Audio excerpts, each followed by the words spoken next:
Hello, everybody. Welcome to today's guide on Arms Warrior.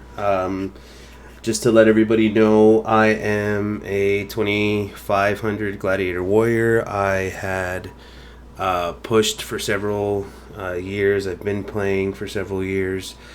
So I'm just here to help people get kind of caught up. I'm not here to help you get. I'm definitely not a 3K warrior, but I can help you get at least bridge the gap where help you catch up, because I found just queuing in general, looking for people to play with, that there's just some things missing when it comes to playing arms warriors as well as healers playing with an arms warrior. So I kind of want to do for both for healers and both for arms warriors. So for today, I set up some simple targets on what we're going to do. We're going to go over macros. We're going to go over a couple of things that I think are helpful hints inside of an arena to kind of bridge the gap to if you're having trouble kind of pushing to the further limit. With that being said, we're going to go ahead and get started with talents. If you are an arms warrior, I would definitely want to start with that. First and foremost, the best stat that you can potentially get first, as you start building, is your best two stats is going to be haste versatility. So as you get your haste versatility up, you'll be able to, your haste helps you with your bleed effects over time, and it'll help your cooldowns, your overall global cooldowns, come up for you a little bit quicker, allowing you to do more damage. At the same thing, you want as much versatility as you can. As you can see here, it increases damage and healing done, and also mitigates some of the damage done. So haste versatility is definitely going to be important on your targets. You're going to gear towards that as you can. If you can't get haste versatility, of course, mastery is going to be your third best, followed by crit. So the big utilization of the arms warrior that we're going to be going with, and what I'm playing with right now, is a simple Overwatch, Storm of Destruction, and Disarm. These are going to be very situational, and what you're going to be using. Sometimes I'll swap it out. For the most part, I'll swap it out for Sharpen, depending on if I'm going against the Windwalker monk, we're not going to be needing Disarm as much. We'll be running Sharpen. And of course, Overwatch, the same thing. If we're running with a Holy Paladin, we don't need Overwatch too much in general. The reason I'm making a guide for Warriors is because Shadowlands have really taken the in-depth perspective when it comes to just coming up with overall covenants, when it comes to overall what you should be doing. So for instance, your legendary, I have one of the best legendaries that we can get for 3v3s, which is the gauntlets that provide the immortal strikes randomly to enemies while you're blade storming. In addition, for twos, it's the Reflect legendary that you can be getting. In addition to all you got your Renown, your Soul Binds, the whole works. It's kind of pushed it, to a whole nother level. Let's go over talents. Simple talents. Sudden Death. We're going to be using this so that we can constantly get some execute procs, and that's going to overall build our damage. Stormbolt for sure. Okay, situations pretty much. You're never going to take anything else other than Stormbolt in this tree when you're PvPing. The next tree, Massacre, is good. It's going to be the first talent that your go-to talent. However, in twos, I'm starting to notice, and I've seen other warriors as well that I like to follow, pick up Rend, and we're going to pick up Rend with high armor targets. So for instance, if we're playing against a Boomy, if we're playing against a Ret, anything that plate wear, that's what we're going to want to be picking up instead. Defensive stance for sure is going to be the number one priority in this tree. There's nothing else in this tree that's going to be better for PvP. Warbreaker.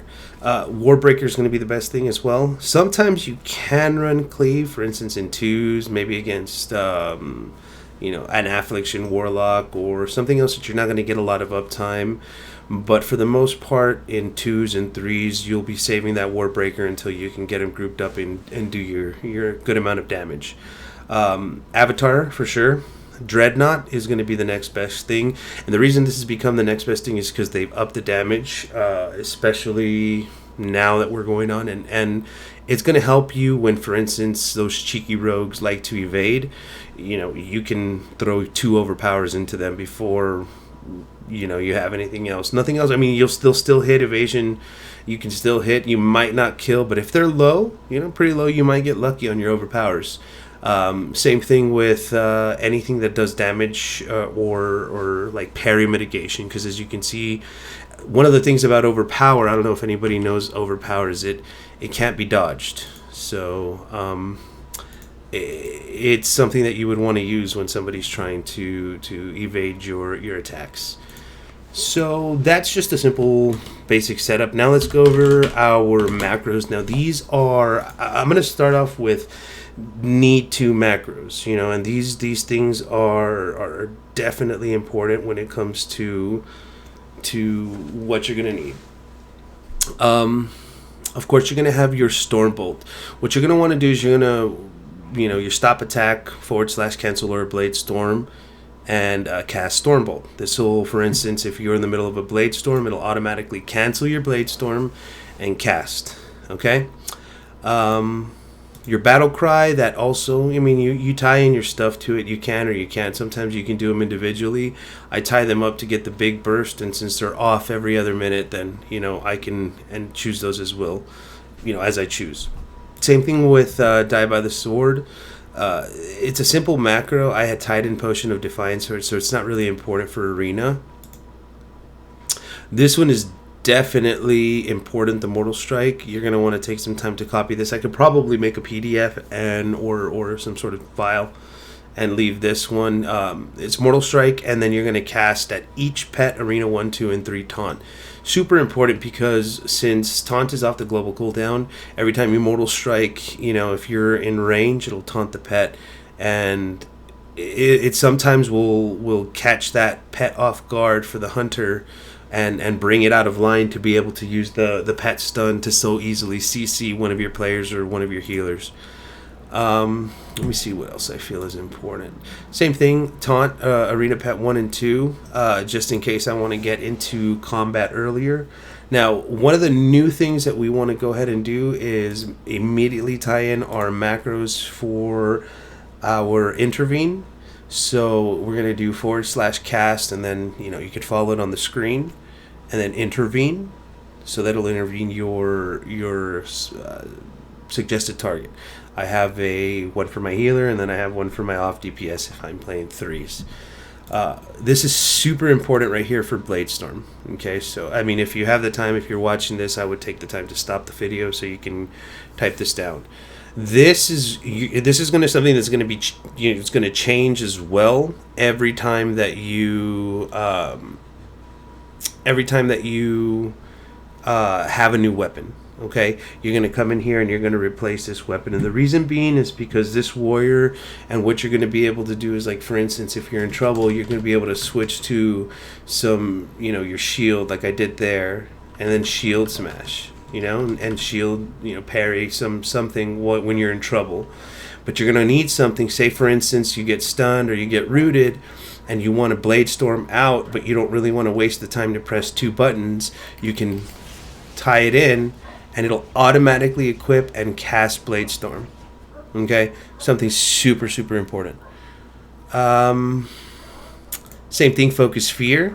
You're going to want to stop if you need to, cancel Aura, Blade Storm, target, Focus Fear. And that's going to be for in the event that you're Blade Storming, you need to fear your Focus Fear target or whatever you need to do. It's going to be beneficial. You're also going to tie that in. Any big ability that's like a holy crap ability or whatever the case is, you're going to want to tie in cancel Aura Blade Storm, so that if in the event that you're Blade Storming, it'll stop it automatically and then spam the talent. You know what I mean? So disarm, rally, whatever the case. Well, rally goes through Bladestorm, so you can rally through Bladestorm. But in the event execute, for instance, if they're in execute range, my execute, charge as well. So all of those are tied in as well. Focus, charge. This one isn't really tied in because I really don't charge focus unless I have to do so. Cancel or a Bladestorm charge, just in case the rascally DPS is trying to get away from me, or whoever I'm chasing down trying to kill is trying to get away from me. Same thing. Cancel or a Bladestorm target focus pummel. And the reason you want to do this is, say you're Bladestorming on the target. Here's a lot of times, healers will think, oh, he's, the warrior's Bladestorming. It's safe to go ahead and cast here. You can immediately cancel your damage and get the kick and get some full value out of that, especially if one of your targets is low. This is Focus Rend. I have it as Focus Rend, but it's actually Heroic Throw. This is very important. And the reason it's very important, and I found it super helpful, is because sometimes you'll be wanting to kill a mage. Say you're playing against a rogue mage, and the rogue, you have no gap closers, and the rogue is getting away from you, trying to get for a restyle. Well, right before he's about to get out of range, or whatever the case is, you can throw that Focus Heroic Throw, bam, like that, and all of a sudden he'll be, he'll have an extra, some time, and you guys could react to like, hey, this guy's trying to go stealth, and give yourself some extra seconds to stop him from stealth. So I'm going to just display a couple of the way these macros work, and the reason I'm going to do that is so that you can see this is my main target right here. This is going to be my focus target. So you can be hitting this guy right here, and if you need to, say this guy's casting, you can come and pummel him while still, keeping your targets up. Then at that point, you can kind of let loose if you need to.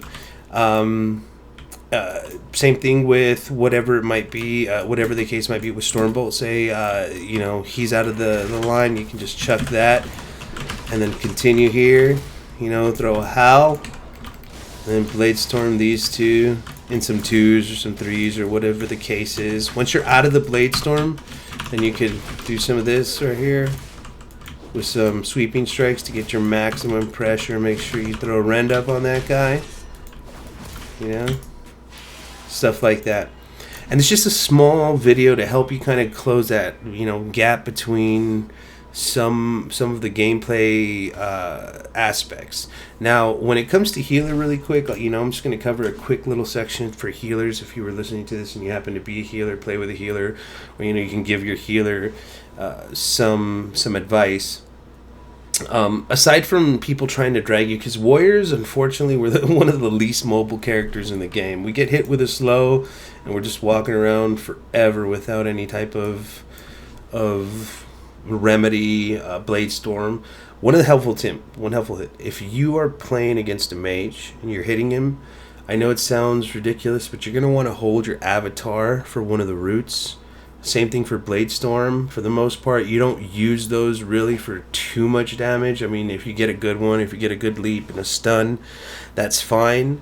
But if you're not playing with a paladin and you find yourself kind of just getting rooted forever, one of the gameplay changes you might want to do is start holding your avatar and holding your Bladestorm until they root you. So if you're playing with a priest, say you get rooted the first time there, you can go ahead and get dispelled, or if your healer is in trouble, or if he's in CC, you can avatar out and go break up the chain or something. So yeah, just keep in mind, guys, there's several different types of hints and players. As I start making more of these videos, I want to kind of help and gear towards helping players get better. Like, again, I'm not super 3K, 3.2K player, but I feel like I can help some people who are struggling getting to the next level and finding those players, because I do pug a lot, and it seems like there's a lot of situational issues, and gearing is a big thing, of course, but which stats and stuff, and just adding my 2 cents. I appreciate you guys watching the video. If you liked it, please leave a comment down below. And thanks, guys. I appreciate it.